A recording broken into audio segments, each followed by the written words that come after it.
Gloria sortit de la salle de bain enveloppée dans une serviette, la vapeur chaude s'échappant derrière elle. Elle se sentait bien, détendue après une longue journée de travail. Il ne lui restait plus qu'à enfiler son pyjama, se glisser sous la couette et lire quelques chapitres de son roman du moment avant de sombrer dans le sommeil. Mais à peine avait-elle posé un pied dans sa chambre qu'un frisson glacé remonta le long de sa colonne vertébrale. Son cœur se serra violemment dans sa poitrine, si fort qu'elle eut l'impression qu'il allait exploser. Deux hommes, vêtus de noir, étaient en train de fouiller dans ses affaires. Son tiroir était grand ouvert, ses vêtements éparpillés sur le sol et l'un des intrus tenait déjà son collier en or, un bijou auquel elle tenait énormément. L'espace d'un instant, la panique menaça de la submerger. Elle avait envie de hurler, de courir, de s'échapper en refermant la porte derrière elle. Mais elle savait que ce serait une erreur. Ces hommes étaient plus forts qu'elle et il lui suffirait d'un mauvais mouvement pour qu'ils la maîtrisent en quelques secondes. Elle devait garder son calme, réfléchir vite et trouver une solution pour s'en sortir indemne. Une idée lui traversa l'esprit avec une clarté saisissante. Sans perdre une seconde, elle prit une profonde inspiration et ferma légèrement les yeux, comme si elle peinait à distinguer ce qui l'entourait. Puis, avec un air hésitant, elle avança d'un pas dans la pièce en tendant les bras devant elle, tâtonnant dans l'air comme si elle cherchait à se repérer.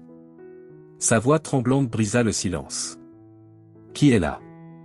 Les deux hommes se figèrent immédiatement. L'un d'eux, un homme grand et musclé, échangea un regard inquiet avec son complice, plus petit et nerveux. « Merde, elle nous a vus, » murmura ce dernier, la voix tendue. « Attends. »« Non. »« Regarde, » répondit le grand en la scrutant avec plus d'attention.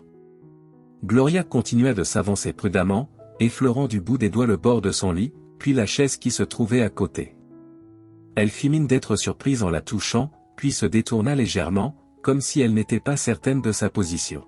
« Pourquoi mes affaires sont-elles éparpillées ?» demanda-t-elle en fronçant les sourcils, prenant soin d'adopter un ton inquiet mais hésitant. Le plus petit des voleurs regarda son complice avec un air perplexe.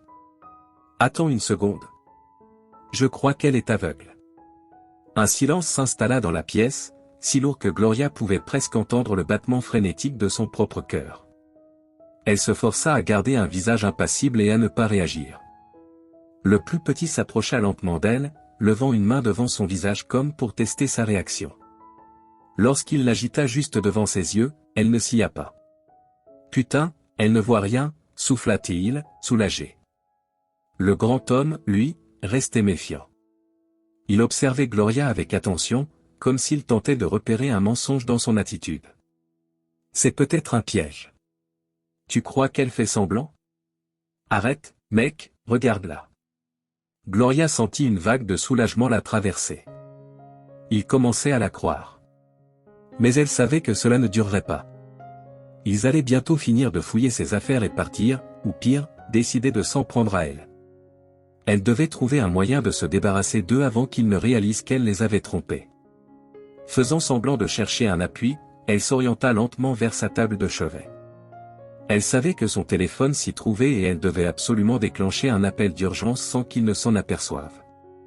Avec un mouvement maladroit, elle posa la main dessus, mais au lieu de le saisir immédiatement, elle le fit glisser du bout des doigts jusqu'à ce qu'il tombe au sol avec un bruit sourd. « Oh ! Mince !» murmura-t-elle d'un ton dépité. Elle s'agenouilla lentement, posant les mains à plat sur le sol et faisant semblant de chercher à tâtons. En réalité, elle effleurait l'écran de son téléphone pour activer rapidement l'appel d'urgence. Son doigt glissa sur la touche adéquate et une tonalité à peine audible se fit entendre.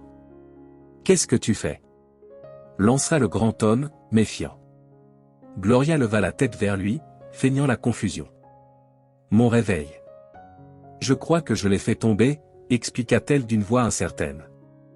Le plus petit, toujours plus nerveux, tira sur la manche de son complice. « Allez, c'est bon, on prend ce qu'on peut et on s'en va. » Mais le grand homme hésitait encore. Il s'approcha de Gloria et posa une main sur son épaule, ce qui lui fit contracter tous ses muscles d'un coup. « Tu vis toute seule ici ?» Gloria devait penser vite. « Non. Mon frère ne devrait pas tarder. Il vient souvent m'aider le soir, » répondit-elle en espérant que cela suffirait à les faire fuir. Le plus petit des voleurs sembla soudain inquiet. « Mec, si son frère arrive. On devrait se tirer maintenant. Mais avant qu'il ne puisse prendre une décision, une voix synthétique résonna soudainement dans la pièce. Appel d'urgence en cours. Gloria sentit son cœur rater un battement. Elle avait oublié ce détail, lorsque l'appel d'urgence est déclenché, une alerte vocale signale que la communication est en cours. Merde! Cria le plus petit en faisant un bond en arrière. Sans réfléchir, il attrapa un sac rempli d'objets volés et se précipita vers la porte. Son complice hésita un instant, foudroya Gloria du regard comme s'il réalisait trop tard qu'elle les avait dupés, puis tourna les talons à son tour. Elle les entendit courir dans le couloir, puis la porte d'entrée s'ouvrir et claquer violemment. Le silence retomba brutalement sur la maison. Gloria resta un moment immobile, le souffle court, incapable de bouger. Puis, lentement, elle ramassa son téléphone d'une main tremblante et le porta à son oreille. « Madame, nous avons reçu un appel d'urgence. Êtes-vous en sécurité ?» Elle inspira profondément, essayant de calmer les battements affolés de son cœur. « Oui. Mais envoyez quelqu'un, s'il vous plaît. » Une heure plus tard, des policiers étaient dans son salon. L'un d'eux, un homme d'une quarantaine d'années au regard bienveillant, lui adressa un sourire après avoir pris sa déposition. « Vous avez eu une idée brillante. Faire semblant d'être aveugle.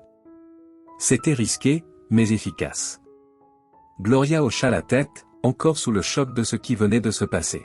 « Je n'avais pas vraiment le choix, » murmura-t-elle. L'agent lui tendit une carte.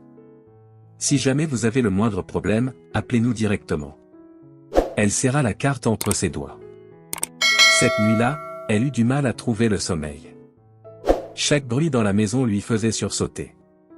Mais malgré la peur qui persistait, une chose était certaine, elle avait su garder son sang-froid et cela lui avait sauvé la vie.